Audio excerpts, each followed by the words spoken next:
Como parte de nuestras actividades formativas, nos disponemos en este video a explicar el poder constituyente. En primer lugar, para abordar el poder como fenómeno social en las relaciones internacionales, se expone un marco teórico conceptual donde, a través de los diferentes enfoques, se identifica el origen de la teoría del poder constituyente.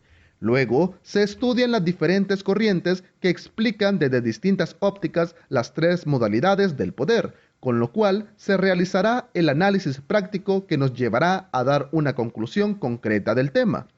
Teniendo como principal objetivo identificar las formas de poder como fenómeno social y además conocer la teoría del poder constituyente, daremos inicio a nuestra actividad. La teoría del poder constituyente nació en Francia. Fue construida en la época de la Revolución Francesa por el abad Emmanuel Sieyès. Desde su origen como teoría, se intenta dar una explicación de cómo se origina este poder. Para analizar el origen, se tiene que tomar en cuenta qué motiva al surgimiento del poder constituyente. Las ideas emancipatorias en América Latina originan una ruptura al orden establecido y crean un nuevo orden para suplir el vacío existente ante la ruptura del antiguo orden. Este nuevo orden surge de acuerdos y alianzas políticas que se podrían entender desde la vista del contrato rusoniano al acto constituyente, como la manifestación de una voluntad política cuya eficacia permite al pueblo organizarse en sociedad civil o Estado, es decir, el acto constituyente es al mismo tiempo un acto de emancipación y de soberanía internacional, donde el pueblo asume el dominio de sí mismo a través del poder constituyente.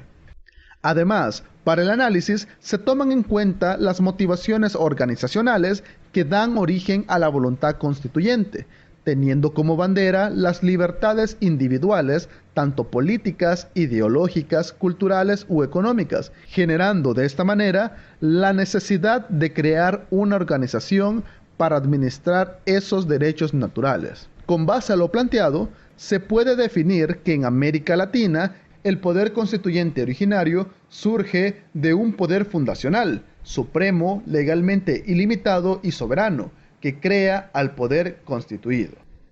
Ahora bien, para seguir con el análisis, es de suma importancia estudiar las diferentes corrientes planteadas en referencia al poder constituyente. Como punto de partida, definiremos qué es el poder constituyente.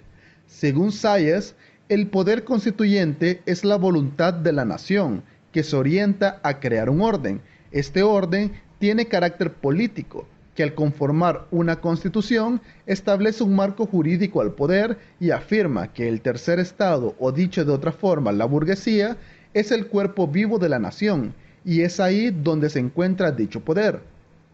El proceso descrito por Sieyès retrata lo que ocurrió en Francia y otros países europeos en aquel momento, no siendo del todo apegado al caso de América Latina, por lo cual nos enfocamos en dos corrientes surgidas en América. Nos referimos a la corriente argentina y la mexicana.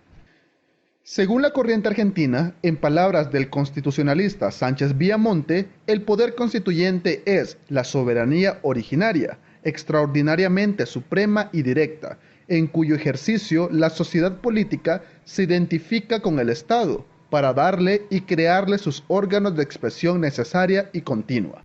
Parafraseando a otro referente en esta corriente, es decir, Vidart Campos, podemos decir entonces que desde la corriente argentina se entiende al poder constituyente como la capacidad para construir o dar constitución al Estado, organizarlo y establecer su estructura jurídica política. Desde la corriente mexicana, Luis Carlos Sáchica define el poder constituyente como la capacidad de autoorganizarse, de darse al ser. Es la energía y voluntad eficiente que configura o da forma a un ente colectivo de carácter político. Ambas corrientes tienen sus características y diferencias. Dentro de las características en la corriente argentina, podemos mencionar que es originaria, ya que es la primera manifestación de soberanía y da origen al orden jurídico. Es extraordinaria porque su único fin de existencia es dictar o reformar una constitución. Es suprema, pues es superior a toda manifestación de autoridad y es directa, ya que requiere la intervención directa del pueblo. En las características de la corriente mexicana podemos mencionar que es un poder no recibido, pues nace de sí mismo, y de ahí nacen los demás poderes. Es un poder táctico-político, ya que su origen es casi siempre una revolución, una separación, independencia o descolonización política. Es prejurídico porque no existe un orden jurídico previo, la legitimidad se origina en él y el Estado que crea responde al interés del constituyente. Ambas corrientes distinguen algo muy importante, y es que el surgimiento del poder constituyente es producto de la voluntad del pueblo, y en ambas se hace la distinción conceptual entre el poder constituyente originario y derivado y el poder constituido, ejercido por los órganos diseñados por la Constitución. Es en esa distinción conceptual de poder constituido donde radican las diferencias más notables en ambas corrientes. Por un lado, la corriente argentina reduce el actuar del poder constituido y lo deja solo como un jugador dentro de lo regulado en la Constitución, es decir, a la norma positivizada, y otorga el poder de reforma al poder constituyente derivado, el cual tiene la capacidad ilimitada de reformar. Y para la corriente mexicana, el poder constituido cumple la función del poder constituyente derivado del que hablan los argentinos, aunque en un marco legal más corto, ya que no pueden modificar en su totalidad la Constitución. Es así como la corriente mexicana le da primacía al poder constituido y minimiza las atribuciones que le da la corriente argentina al poder constituyente derivado. Es importante hacer la aclaración que en ambos casos se entiende que el poder constituyente crea al poder constituido, y es por eso que el poder constituyente jerárquicamente tiene un mayor peso jurídico.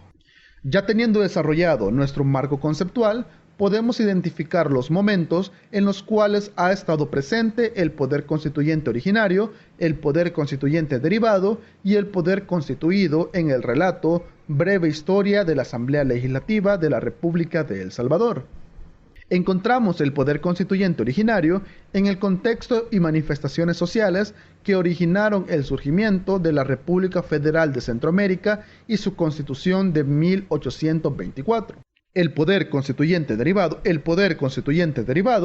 en las manifestaciones que dieron surgimiento a las constituciones del Estado salvadoreño de 1824, 1886, 1945, 1950, 1962 y 1983, es decir, en cada una de las reformas que se realizaron y que con ellas fue evolucionando la historia constitucional de El Salvador, generando un nuevo poder constituido.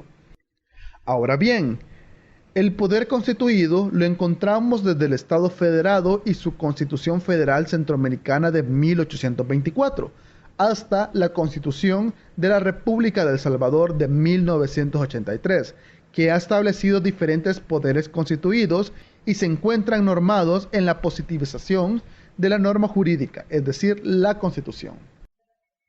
Ahora, ¿por qué clasificamos de esta manera al poder constituyente original, derivado y poder constituido? En primer lugar, determinamos que el auténtico poder constituyente originario se debe buscar en el acto de promulgación de la Constitución Federal de 1824, al crearse la República Federal de Centroamérica, consecuencia de la independencia de 1821. ¿Por qué ubicar al poder constituyente en ese momento?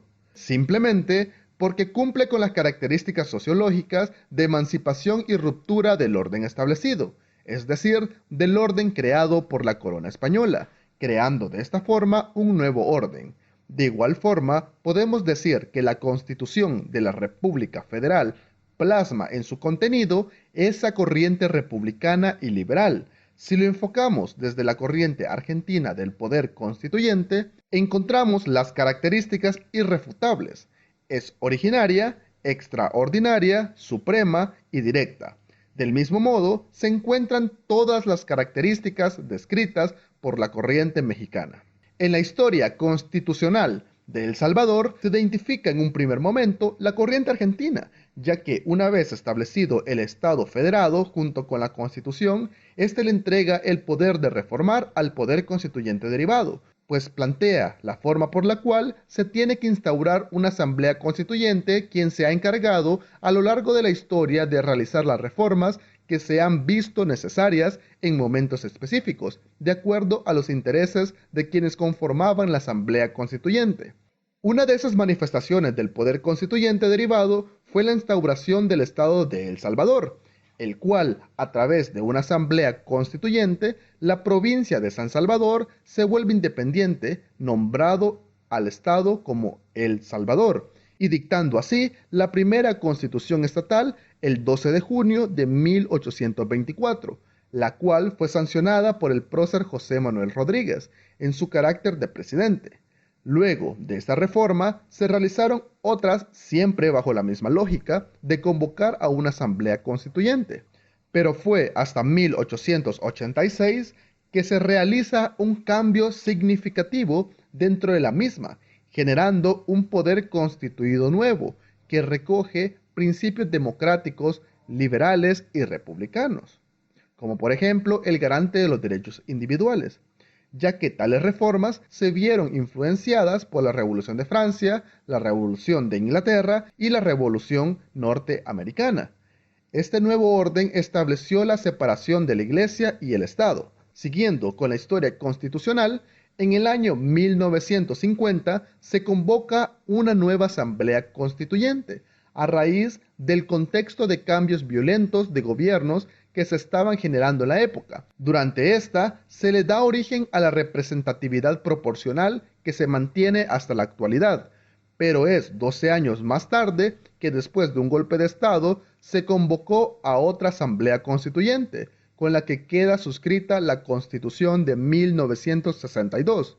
Ya en 1983 podemos identificar un tercer momento de la historia constitucional de El Salvador, pasando entonces a un orden que se apega de una mejor forma a la corriente teórica mexicana, pues en esta constitución se establecieron procedimientos para permitir al poder constituido reformarla, con limitaciones para impedir reformar el sistema de gobierno y el territorio de la República. Se puede identificar en el artículo 248, inciso 2, que ya no es necesario la convocatoria de una asamblea constituyente y que basta con el poder constituido para realizar cualquier reforma permitida por la misma Constitución. Y el poder constituido lo encontramos positivizado desde la primera Constitución del Estado Federal de la República de Centroamérica, en el cual divide el poder en tres órganos: el órgano ejecutivo, el órgano legislativo y el órgano judicial, para la administración del mismo, y se entiende que sus facultades son únicamente las establecidas en la misma Constitución. Desde el origen del poder constituyente originario hasta la actual Constitución de 1983, se puede ver reflejados los diferentes momentos en los que se manifiestan los tres poderes, llegando a la conclusión que en los primeros años de la historia constitucional de El Salvador se manejó la lógica de la corriente argentina. Sin embargo, a partir de la actual Constitución, se rompe con dicha lógica, pasando a un escenario donde se maneja la corriente teórica propuesta por la corriente mexicana, creando un nuevo poder constituido, con la facultad de realizar reformas por sí mismo, y el cual se ha mantenido hasta la fecha.